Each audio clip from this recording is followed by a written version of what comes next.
Hey everybody, it's Romania Black. We are on episode 14 of Moriarty the Patriot, the third act of Scandal in the British Empire. And last episode was really good. I really loved the last episode. Irene getting crooked in by Moriarty, only Albert instead of William. I find it interesting that it's Albert instead of William tantalizing her over. But Irene is smart, and so they don't want to reveal their hand to her because she is somebody that I feel like Albert is insurance, because Albert has the connection with Mycroft, so she can't just rat Albert off. He's a nobleman and he has connections to Mycroft. So if she tries to rat him out, then Mycroft's just gonna, get rid of her. But I feel like if she had met William doesn't have that same relationship with Mycroft, so it makes sense why they had Albert say that he's James Moriarty, and to let her think that it's him, and she won't be as, likely to betray him perhaps. But I don't know. She went and got those papers. Sherlock's in on it now. It's plans that reveal that the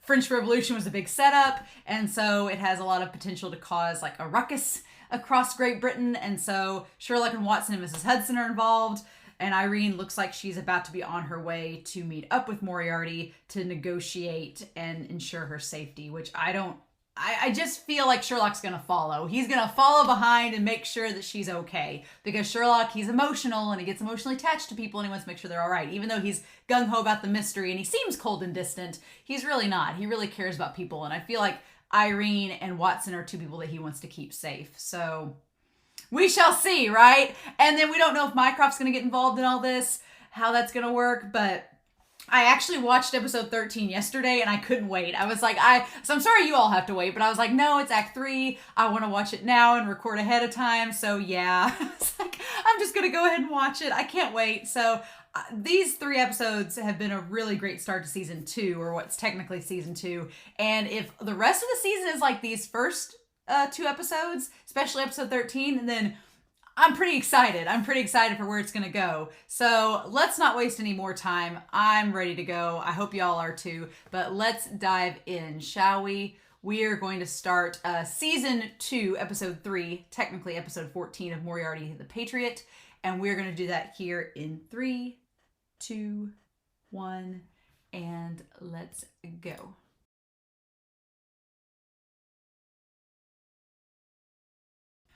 So, yeah, this episode, this is a lot more low-key than I thought it was going to be. I thought it was going to be a lot more, it was definitely more setting up the rest of the season, basically. It was this episode. I really thought from the beginning that this one kid was Fred, but no, he was a kid helping out and portraying the policeman, because later on he was one of the fake kids being the policeman. And that's why they showed him at the beginning, so that when you see him with Watson later in the police force. But, so, okay.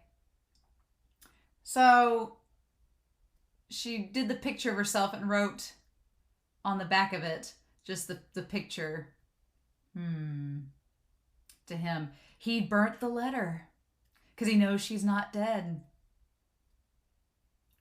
Yeah, because he knows that she's not dead, just that woman.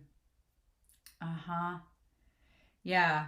It's all too convenient, right? And I think Sherlock saw through that at the end, that it was too convenient, and they just killed her off so that he wouldn't go looking for her. But I still think he believes he's going to see her again. Whether he does or not in this season, I don't know. But yeah, the James Bond reveal, I was like, James, what would they call her? James and James Bond. And then Nakama Bonds, all makes sense. And she chops her hair off. So that's kind of cool. That's like tying into that literary character being a woman that disguises herself as a man and does all these nefarious things to help society. Interesting. There's been a foreshadowing in this, though. So yeah, this third act was to round out, and then the OP, Albert sitting there looking at the thing with Mycroft. I was like, what are we doing? But it all makes sense now. It all makes sense now. It's very, very similar to Bungo Stray Dogs, when the special ops meet with Maury and they do the deal to basically, I'll give you the goods if you give us this special permission to do whatever we want. And it kind of is that exchange. It reminded me a lot of the opening of season 2 of Bungo Stray Dogs. So if you've not seen Bungo Stray Dogs, you need to go watch it. But it's a similar setup. And so that was all I could think about in that moment.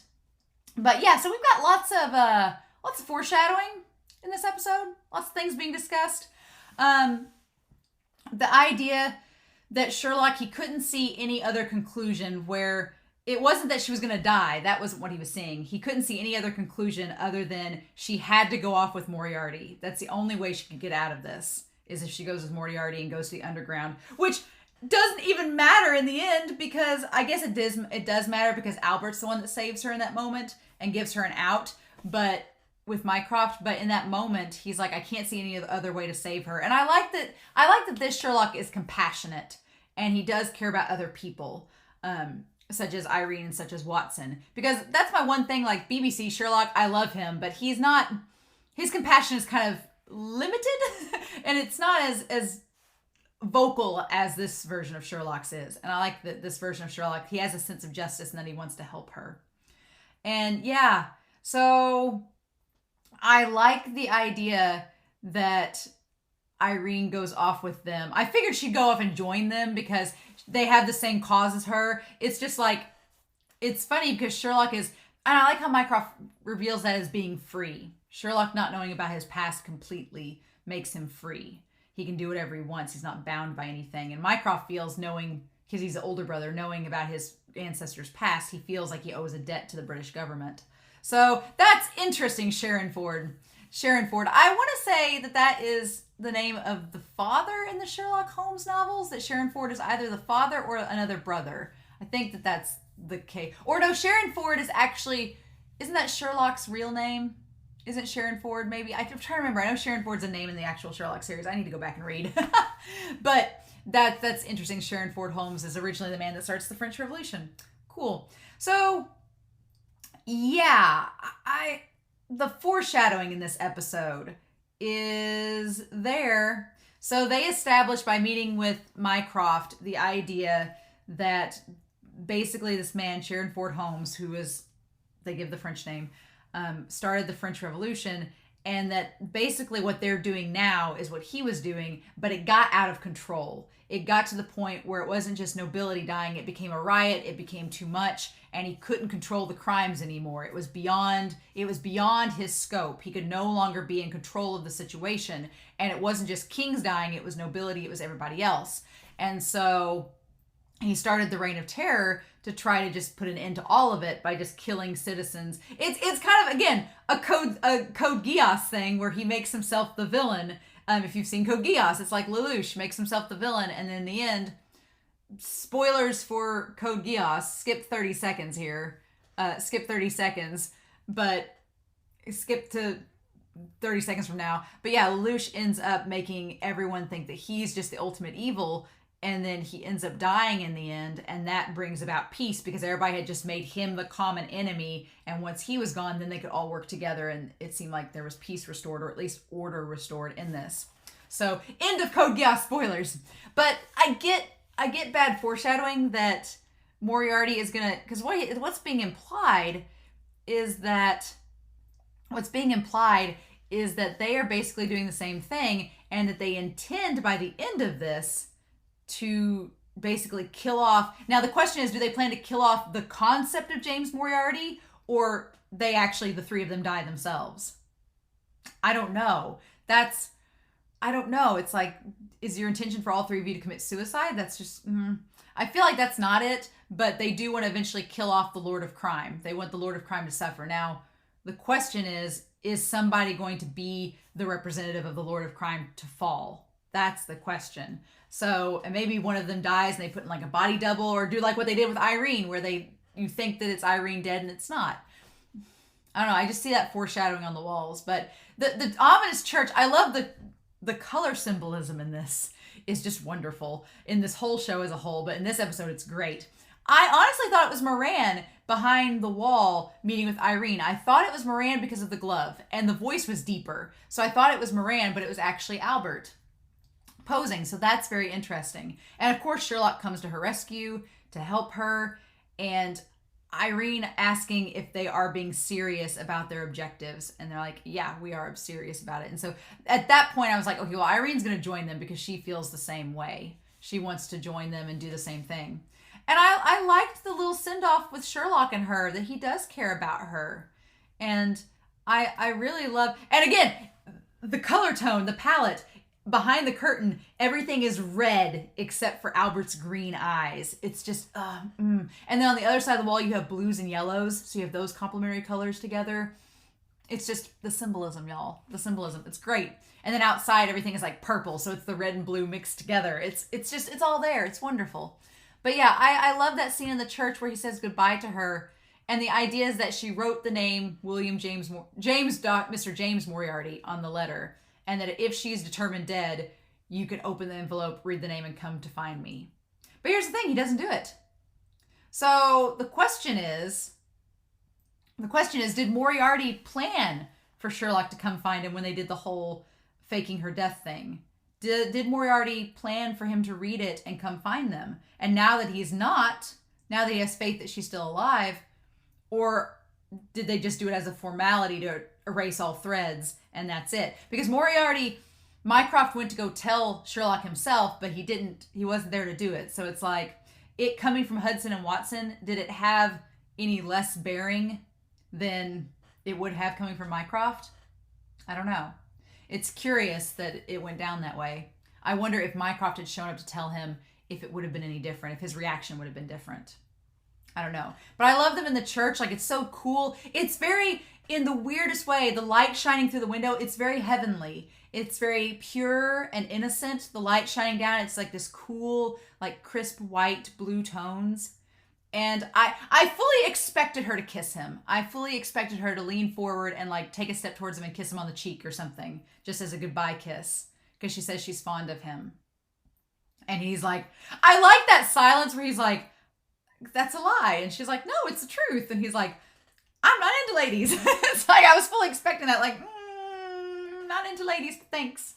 But yeah, he's mystery sexual. But yeah, that line, I couldn't forget you if I wanted to. Husbando material for sure. For sure. I love Sherlock. And knowing that he genetically is predispositioned to revolution. It's what this show is suggesting, As long as you're alive, we'll run into each other again somewhere.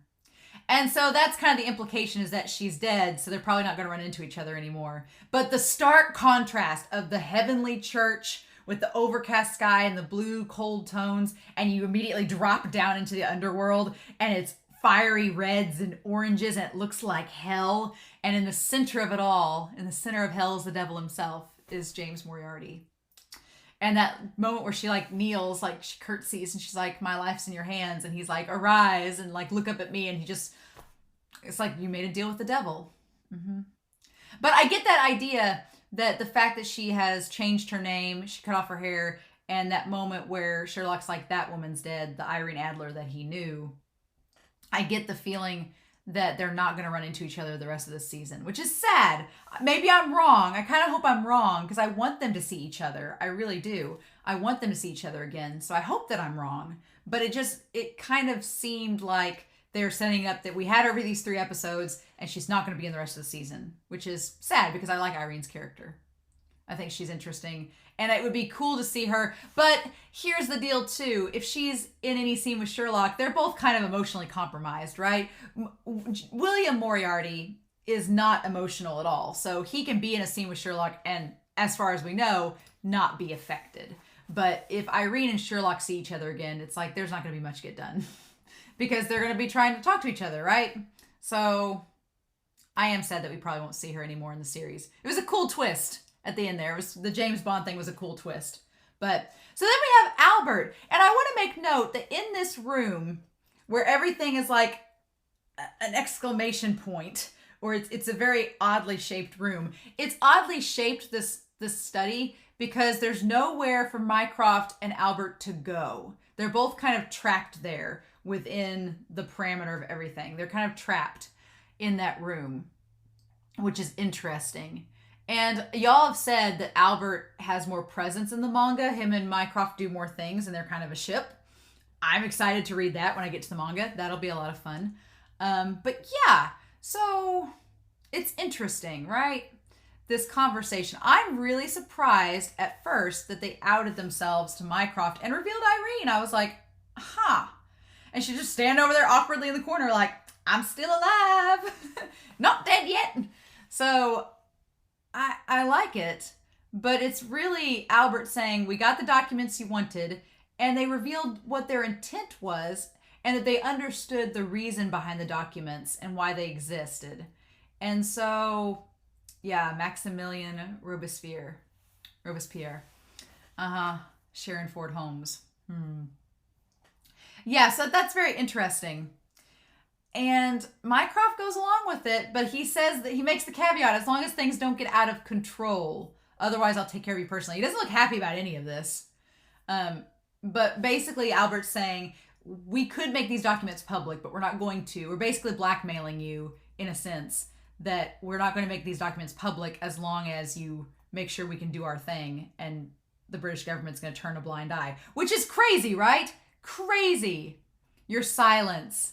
And Albert clearly has... It's weird to see Mycroft Holmes in a series not have the upper hand, because usually Mycroft is like the one that knows what he's doing, and he has the upper hand in the situation. So seeing Albert have the upper hand is very interesting. It's a weird dynamic. I'm not sure what to think about it. I like it. I love Albert's character.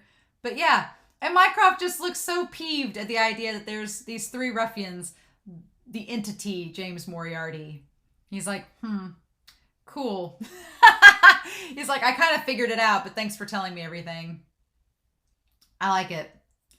Director Holmes. And of course, Mycroft tells William that Sherlock knows none of his ancestors' past, so William probably won't tell him about it, you know.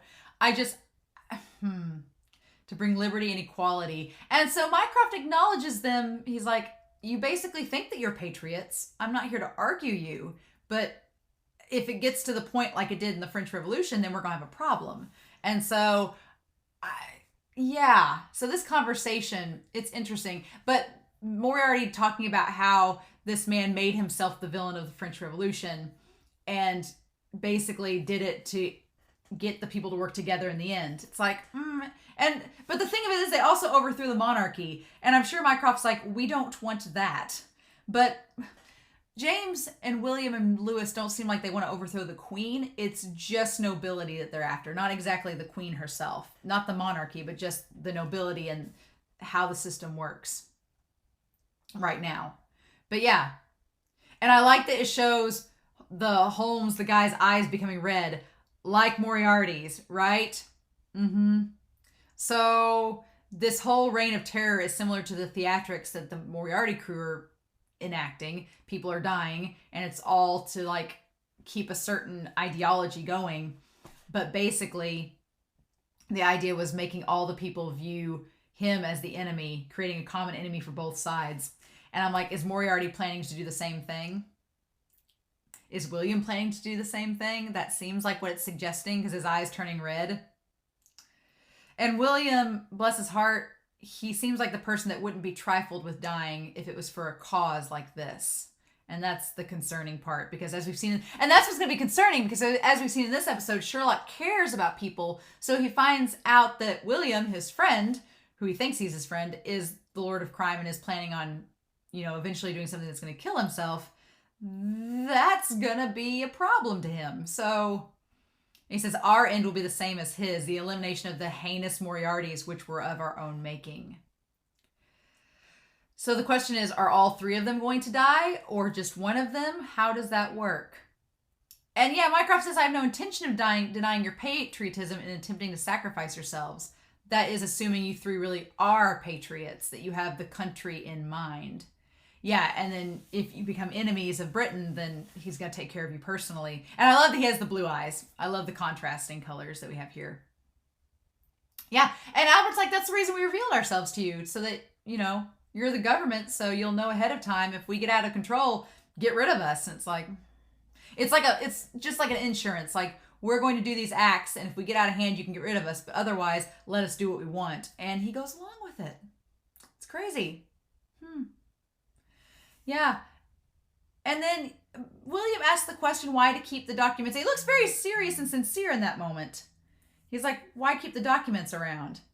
And there has to be a reason. He's like, well, basically, it's, you've answered the question. Her Majesty feels that the failure of the mission is a crime that Britain has to atone for. It's like, But also because of his family lineage and how it's tied to it. It's good stuff, right? It's good stuff. It's good stuff. So yeah, I'm very curious to see what's going to happen in the next episode. I'm very curious to see where we go to from here, and that whole thing with James Bond and Sherlock. And yeah, he says at the end there that woman's dead, but I think he knows it's Irene. So in any case, I'm very curious to see what happens next. I'm curious to hear all of your thoughts down below. This was a really good episode, and it was really good. So I'm curious to see what's going to happen next with our boy Holmes and Watson, and how our Moriarty crew is going to be involved, and if Irene's going to be involved as old James Bond, if that's going to be a thing, or if she's kind of out of the picture for now. Don't spoil me if she's out of the picture or not. I'll find out.